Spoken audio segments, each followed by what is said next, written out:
Oke,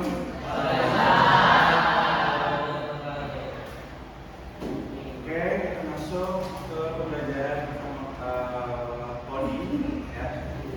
Silakan kelas memimpin doa. Oke teman-teman, sebelum kita memulai pelajaran pada pagi hari ini, yang baiknya kita memulai membaca doa. Doa dalam arti dimulai.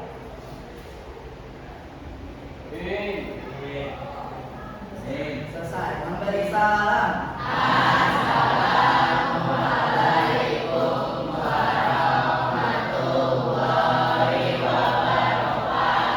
Waalaikumsalam warahmatullahi wabarakatuh. Oke, kita mulai untuk pembelajarannya, disimak dengan baik-baik. Oke, sebelum masuk pembelajaran, Bapak absen terlebih dahulu ya. Oke, Adrian, Alvika, Anissa, Ardiansa, Asifa, ada Asifa masuk ya. Ayesa, Bayu Seno, Hadir. Dinda, masuk. Fahri Zul, Fajar, Hadir Bapak. Fitri, Benjani, Anak, masuk ya. Nilwalida, Tanaya, Muhammad Fahri, masuk. Muhammad Rafi, oke masuk ya. Nabila, oke masuk. Natasha, masuk ya. Nathanael, Noval, masuk. Nurasila, masuk. Nurul Asketo, masuk ya. Octavia, masuk. Fadil, hadir. Ya, ada. Resti, Risha, Salsa, Sarah, Saiful, Sita, Stefani, Vira, Zahrani, Suhaib. Oke, masuk ya. Oke, masuk semua ya. Nah, kita langsung ke materi. Oke, materi pertama kita akan belajar tentang berpikir komputasional ya. Oke, tujuan pembelajaran ya. Yang pertama adalah peserta didik dapat menerapkan pemecahan masalah sederhana dalam kehidupan masyarakat. Jadi kalian nanti bisa menyelesaikan masalah dengan algoritma ya. Jadi algoritma untuk memecahkan masalah ya. Langsung kita untuk ke komputasional. Oke, ada yang pernah dengar berpikir komputasional? Belum? Oke. Ada yang sudah pernah lihat bagaimana sesuatu cara-cara memecahkan masalah? Belum juga ya.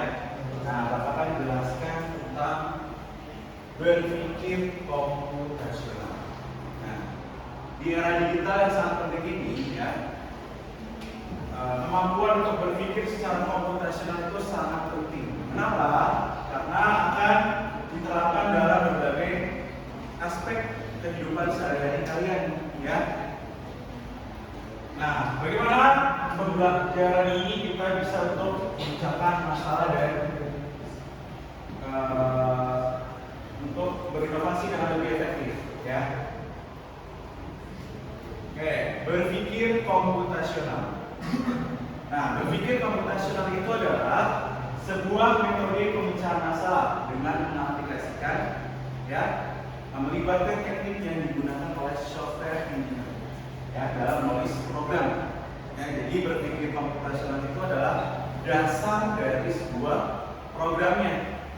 Ya, jadi seorang programmer itu harus punya keterampilan berpikir komputasional tinggi. Nama bahasa Inggris ini.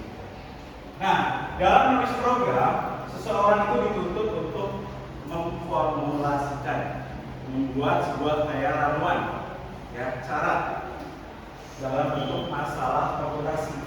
Nah, masalah komputasi itu seperti kayak masalah yang berbasis digital, ya, kayak numerik, literasi, ya.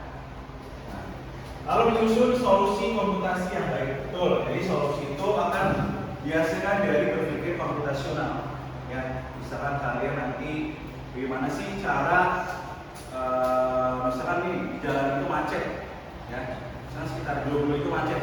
Nah, bagaimana sih solusi untuk cari jalan keluar untuk tidak macet? Itu ada. Nah, itu namanya dekomposisi. Nah, istilah computational thinking itu pertama kali diperkenalkan oleh Simon Picot. Nah, tahunnya tahun 980 dan 996. Ya. Jadi computational thinking ini sudah diperkenalkan. Di tahun 2014, ya, pemerintah Inggris itu memasukkan materi pemrograman, ya, jadi ke dalam kurikulum SD, sekolah dasar dan menengah maupun SMP. Ya, di Inggris itu sudah diperkenalkan. Kenapa harus diperkenalkan? Nah, di sini udah ada tujuannya adalah bukan untuk mencetak pekerja seperti programmer, tapi untuk menghasilkan apa? Berpikir yang logis, ya, berpikir yang benar-benar computational thinking. Ya. Nah, pemerintah Inggris percaya bahwa computational itu dapat apa? Dapat membuat siswa itu lebih cerdas, ya, dari kecil. Misalnya lebih diajarkan dari usia dini, ya, dari SD dia lebih belajarin coding, ya. Nah, ada 4 pilar, 4 poin. Kenapa kita harus berpikir computational? Ya. Yang pertama itu adalah, coba ada Adrian, apa? Dekomposisi. Oh, yang kedua apa? Pengenalan. Nah, dekomposisi. Oke, maka jelasin ya dekomposisi itu apa. Ya. Nah, dekomposisi itu adalah proses memecah masalah kompleks menjadi bagian yang lebih kecil. Ya, misalkan masalahnya lebih besar seperti ini, ya. Nanti akan dikecilkan lagi, misalkan seperti ini. Ya, masalah-masalahnya akan dibagi lagi, gitu. Ya, itu namanya dekomposisi. Ya, itu akan menjadi masalah lebih kecil, ya, supaya tidak rumit itu masalah. Ya, lanjut.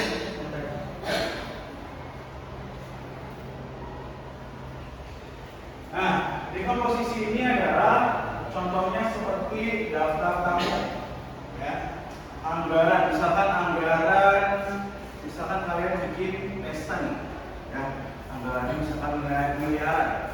Nah, bagaimana anggaran itu bisa dialokasikan, bisa diatur, dan kita buat namanya dekomposisi. Jadi bisa lebih efektif, ya. Lalu ada lokasi, misalkan lokasinya, ya, hiburan, ya. Nah, setiap bagian itu bisa dikelola secara terpisah. Jadi ada setiap bagian itu ada tugas-tugasnya, ya. Lalu ada pengembangan pola.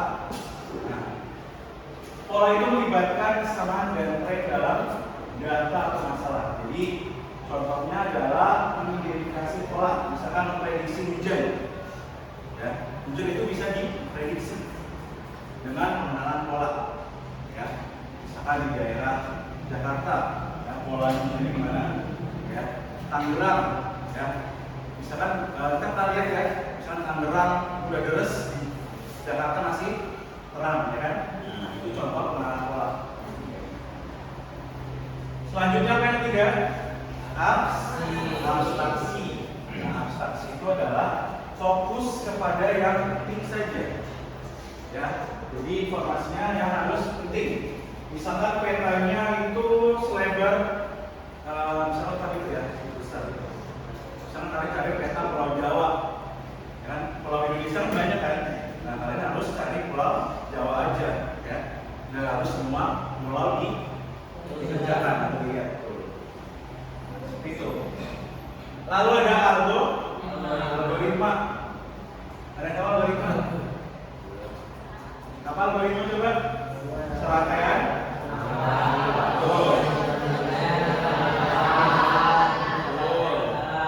Jadi algoritma itu adalah serangkaian langkah-langkah ya, yang disusun untuk menyelesaikan masalah. Jadi disusun secara logis, ya, masuk akal. Ya.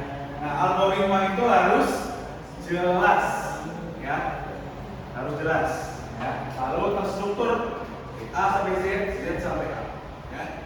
Dan efisien, jadi nggak buang-buang tadi waktu, betul, tenaga segala macam ya. Jadi langsung ke pada poin. Contohnya Bapak buat, misalkan kalian buat kopi, ya, misalkan buat kopi.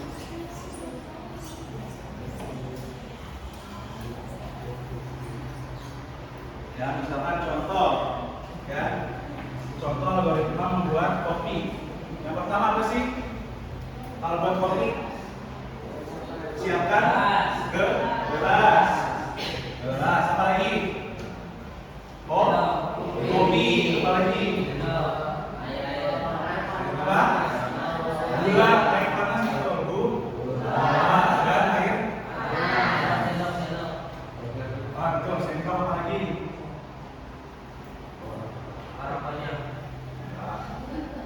Langsung apa lagi? Yang kedua apa?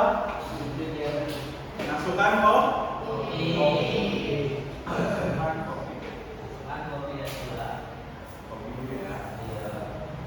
Yang ketiga apa? Gula. Yang keempat? Apa? Air panas.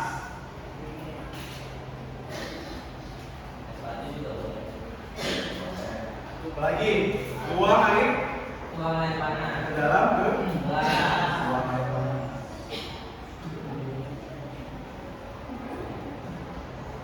Itu jelas. Apa lagi? Aduk. Tiga langkah ya. Yang ketujuh. Apa? Masak. Tuh, seruput.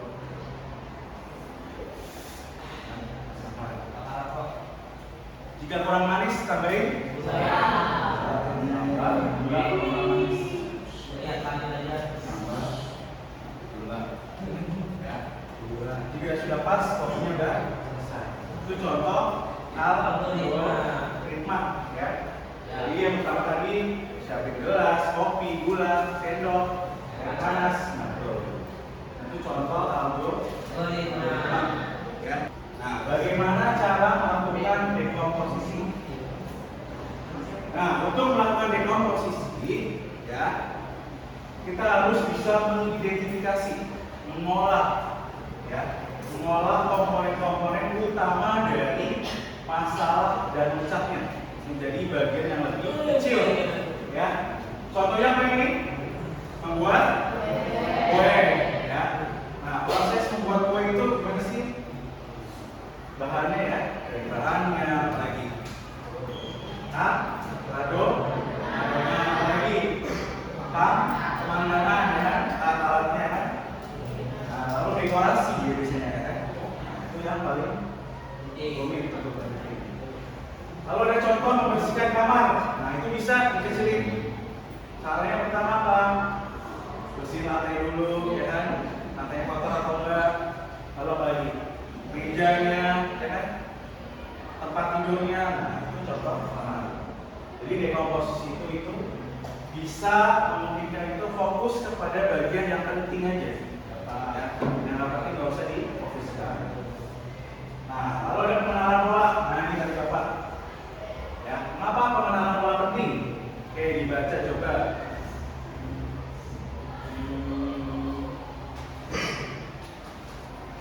Hari baca. Pengenalan pola hari dulu. Pola penting karena untuk membuat komunikasi dan membangun solusi yang lebih efektif berdasarkan data historis atau informasi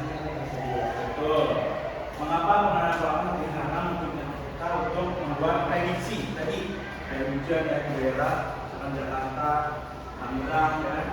Nah itu nanti ada data historisnya ya, seperti BMKG ya, kita lihat misalkan prediksi hujan sekarang.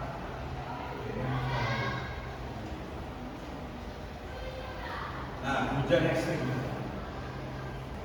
Nah, di sini ada contoh bagaimana dekomposisi. Di potensi hujan sedang hingga lebat di sebagian besar wilayah Sumatera misalkan, Jawa, Kalimantan, Sulawesi, ya, Maluku, Papua. Ya, ini contohnya. Ya, atau ada intensitas hujan yang turun misalkan Bengkulu, Kalimantan Timur, Papua Pegunungan. Itu contoh prediksi hujan. Ya. Dan juga yang gempa misalnya nih, gempa juga ada besaran hujan nih. Misalkan Jakarta cerah, ya kan? Ambon misalkan cerah, cerah berawan, ya. Ini bisa geser Bandung, ya, berawan. Ya. Jadi kalian bisa lihat kecepatan anginnya, kelembabannya, ya, jarak pandangnya, perkiraan cuaca sampai jam berapa ada. Jadi itu posisi contohnya. Ya. Per jamnya juga ada. Ya. Kita lanjut ke materi. Nah, kita juga bisa mengidentifikasi spam. Ada yang pernah lihat spam atau di HP spam? Banyak ya. Nah, itu spam banyak biasanya. Jadi spam itu sebaiknya tidak usah pusing ya. Apa itu abstraksi? Tadi fokus kepada hal yang penting, ya. Nah, abstraksi itu dalam berpikir komputasional itu adalah proses fokus kepada informasi yang relevan dan mengabaikan bukan dan tidak penting. Ya, contohnya adalah GPS. Tahu GPS? Nah, GPS itu bisa menyampaikan rute. Bukan hanya detail jalan, tetapi nama toko, ya, nomor rumah, ya kan? Lalu ada representasi visual dari arus lalu lintas. Nah, ini ada contoh. Tadi kepadatan orang pertama. Ya. Oke, lanjut. Syarat algoritma yang baik. Ya. Pertama adalah algoritma yang baik itu harus jelas, ya, terstruktur dan efisien. Jadi algoritma itu harus jelas pengalamannya, ya kan? Jadi solusi penyelesaiannya gimana? Lalu yang kedua, mencari buku di perpustakaan, ya. Misalkan contohnya mencari katalog itu daftar buku, ya. Kalau di perpustakaan itu banyak. Jadi kalau kita jadi pengelola perpustakawan itu sangat banyak tugasnya, ya. Bukan hanya cuma naruh buku aja, ya, tapi juga membuat daftar katalog, daftar buku, tahun buku, judul buku, ya, penerbit tanggal berapa, ya, buku di kategori usia berapa, nah itu ada, ya. Lalu instruksi perakitan itu ini ada biasanya, ya. Jadi bisa untuk merakit bangunan itu bisa. Nah, berpikir komputasional dalam coding. Nah, bagaimana berpikir komputasional membantu dalam pemrograman? Tadi kita harus bisa memecah masalah menjadi bagian-bagian yang lebih kecil, ya. Yang kedua apa? Membuat program, ya. Coba Bayu dibaca. Yang nomor 2, membuat program. Sederhananya adalah membuat program untuk luas, persegi, panjang, lebar dan tinggi, itu luas dan angkut. Oh, baca contohnya. Ini ada contoh algoritma menghitung luas persegi panjang. Nah, contoh luas persegi panjang, ya. Contohnya kita bisa analisis dulu. Input masukannya Pak, panjang dan lebar. Lagi, luas. Luas apa rumusnya? Panjang kali lebar. Tuh, kita masukin dulu flow chartnya, ya. Input panjangnya dulu, ya. Baru lebar sini. Lalu luas, panjang kali lebar, baru target luas. Dan itu contoh menghitung algoritma luas persegi panjang. Jadi dia pakai kode, ya, kode program. Tuh, contoh. Nah, ini ada contoh algoritma mengirim surat.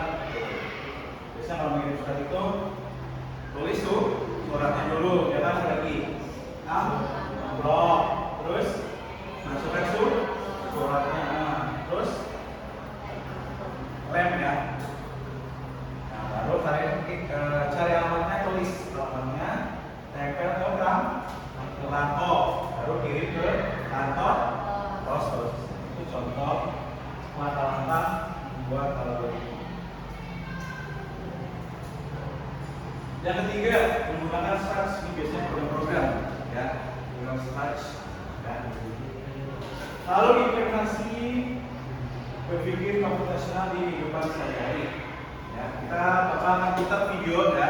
Ini kalian lihat video ini. Apa yang diimplementasikan? Berpikir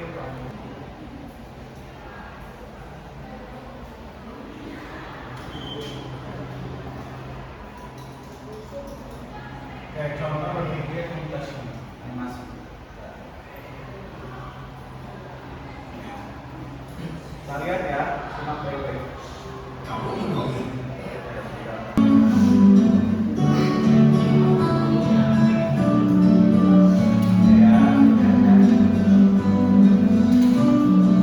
Liburan kali ini, kakak beradik, Raihan, Radeva, dan Radia berpetualang ke desa Gia, yaitu desa terbentuk di Lampung Barat, Provinsi Lampung.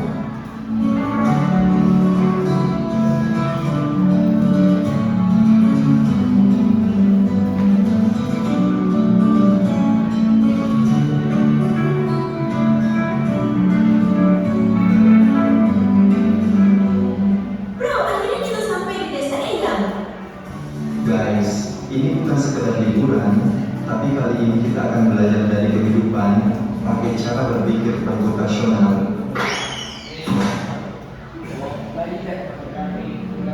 Wow, udaranya segar banget, indahnya desa ini. Sejauh mata memandang berhampa hijaunya sawah.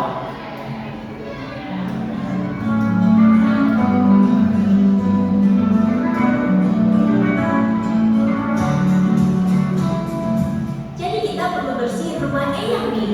Gimana kalau kita bagi tugas aja supaya lebih cepat? Setuju, tapi kita mulai dari mana dulu? Aku bakal sapu dulunya, terus Radeva kamu pel lantai, dan Radia beresin buku-buku di rak-nya. Dekomposisi artinya memecah masalah besar menjadi bagian-bagian kecil yang lebih mudah dikerjakan.